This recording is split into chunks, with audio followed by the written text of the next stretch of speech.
Salut! Aujourd'hui on se retrouve pour un nouveau tuto couture et on va aborder ensemble deux nouvelles notions. On va aborder la couture couchée et la couture ouverte. Vous allez voir, ce sont deux notions très simples mais qui ont leurs petites particularités et qui font qu'elles ne s'utilisent pas tout le temps. Allez, c'est parti, on voit ça ensemble.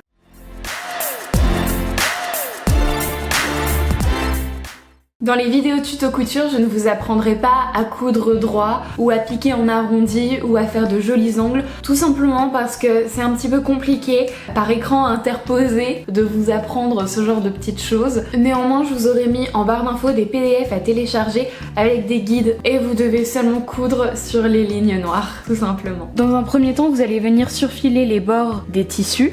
Alors soit à la surfileuse, soit avec le point zigzag de votre machine à coudre. Moi, c'est ce que j'ai fait.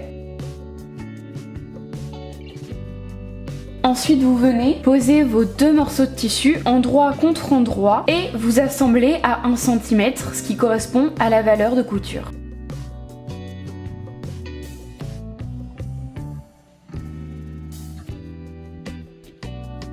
Ensuite, vous allez aller au fer à repasser et vous ouvrez votre couture. On utilise la couture ouverte majoritairement pour toutes les coutures d'assemblage. Mais parfois, la couture ouverte n'est pas très adaptée, surtout pour des tissus très fins, très fluides, et il vaut mieux utiliser la couture couchée.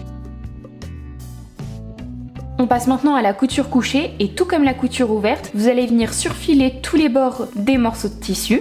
Vous assemblez à 1 cm endroit contre endroit.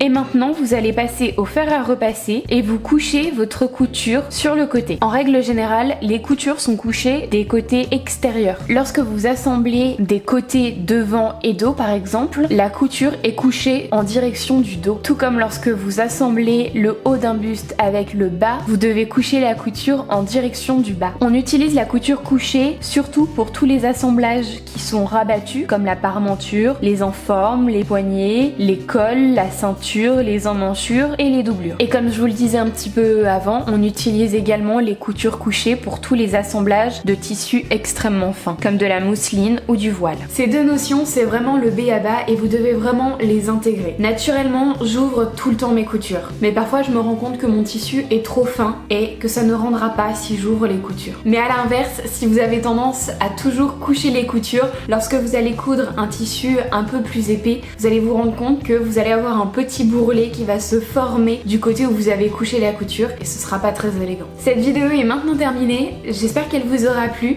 et que je vous aurai appris 2-3 petites choses. N'hésitez pas à la liker, à partager et à commenter. Moi je vous fais de très gros bisous et on se retrouve la semaine prochaine. Bye!